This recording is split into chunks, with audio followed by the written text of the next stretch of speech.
নমস্কার, আশা করি সবাই ভালোই আছেন। সুমতি কিচেন উইথ ব্লগ থেকে সবাইকে স্বাগত।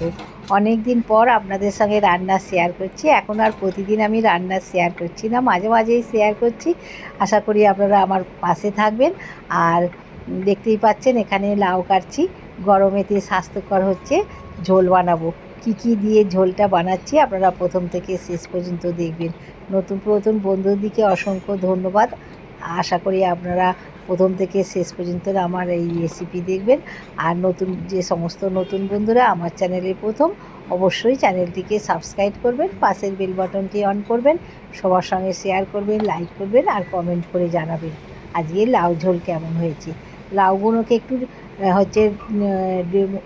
ডুমো করে লাউগুলো কাটলাম। ডুমো করে কাটলে লাউ ঝোলটা ভালো লাগবে খেতে। আর লাউটা খুবই নরম, নরম না দিয়েই ঝোল ভালো হবে আর খুবই টেস্ট হয়। গরমে খুবই স্বাস্থ্যকর একটা উপকারী ঝোল। এখানে লাউ কেটে নিয়ে পরিষ্কার করে ধুয়ে নিয়েছি। আর এখানে ছোট সয়াবিন নিয়েছি। সয়াবিনগুলোকে গরম জলে ভিজিয়ে রেখেছিলাম, চিপে জল বের করে দিয়েছি। এখনও একটু অল্প জল আছে, এইটাকেও চিপে জলটাকে বের করে দেবো। জল থাকলে কিন্তু ভাজা যাবে না, কড়াতে লেগে যাবে। দেখুন অল্প জল বেরোচ্ছে। সয়াবিনের জল চিপে বের করে দিয়েছি। কড়াতে তেল দিয়েছি, শুকনো লঙ্কা, তেজপাতা ফোড়ন দিলাম আর গোটা জিরে ফোড়ন দিলাম। ফোড়নটা হয়ে গেছে। এবার আলু কেটে রেখেছিলাম, সেই আলু কাটাটা আপনাদের সঙ্গে শেয়ার করে নিয়ে আলু কেটে ধুয়ে রেখেছিলাম। তেলের মধ্যে একটু আলুটাকে লাল করে ভেজে নিচ্ছি। আলুটা লাল করে ভাজা হয়ে গেছে। এবার সয়াবিনটা দিয়ে দিলাম। সয়াবিনটাকেও একটু তেলের মধ্যে আলুর সঙ্গে ভেজে নেব। আপনারাও একবার এই রকম করে গরমেতে স্বাস্থ্যকর ঝোল বানাবেন, খেতে কিন্তু ভালো লাগবে। আর ভালো করে ভাজা হয়ে গেছে সয়াবিন আলু। এবার লাউ দিয়ে দিলাম। লাউ আমি কেটেছি একটু ডোমো করে কেটেছি, আপনারা আপনাদের পছন্দ মতন ছোটো বড়ো করে নেবেন। ভালো করে সবজিগুলো নাড়া হয়ে গেছে। হলুদ গুঁড়ো দিলাম আর অল্প লবণ দিলাম, পরে আবার লবণ দেবো। জিরে আদা বাটা দিলাম আর ঝাল লাল লঙ্কার গুঁড়ো দেবো না, কাঁচা লঙ্কা দিয়েই করব। ভালোভাবে মশলাটাকে কষে নেবো সবজির সঙ্গে। আদা জিরের কাঁচা গন্ধ যাওয়া পর্যন্ত নাড়তে হবে। আর সবজিকে যদি একটু মশলার সঙ্গে কষে রান্না করা হয়, সেই তরকারি কিন্তু খুবই টেস্ট হয়।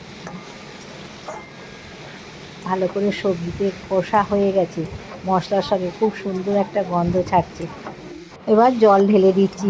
মশলা বাটিতে রেখেছিলাম, সেই বাটি ধোয়া জল দিলাম আর একটু বেশি করে জল দিয়ে ঢাকা দিয়ে দিলাম। একটু সেদ্ধ হতে সময় লাগবে। ঢাকাটা খুলেছি, একটু ফুটে উঠতে কাঁচা লঙ্কা দিলাম। ফুটে উঠলেই কাঁচা লঙ্কাগুলো দিতে হবে, তাহলে ঝোলের টেস্টটা আরও হবে। আবার ঢাকা দিয়ে দিচ্ছি। ঢাকা দিয়ে দিয়েছি। এবার খুলছি, কতটা লাউ আলু সেদ্ধ হয়েছে দেখব। খুব সুন্দর কিন্তু একটা গন্ধ ছাড়ছে। আর একটুখানি চিনি দিলাম, হাফ চামচের মতন চিনিটা দিলাম, যেহেতু লাউ দিয়ে ঝোলটা করছি টেস্টটা আরও দ্বিগুণ হবে একটু চিনি দিলে।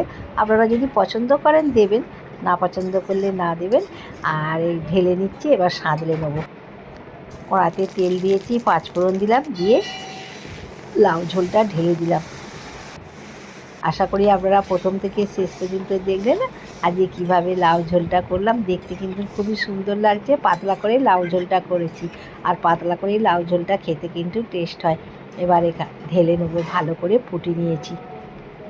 আশা করি প্রথম থেকে শেষ পর্যন্ত দেখলেন। আবার কোনো নতুন একটা রেসিপি নিয়ে দেখা হবে। ততক্ষণে সুস্থ থাকবেন, ভালো থাকবেন আর অবশ্যই পাশে থাকবেন। নমস্কার।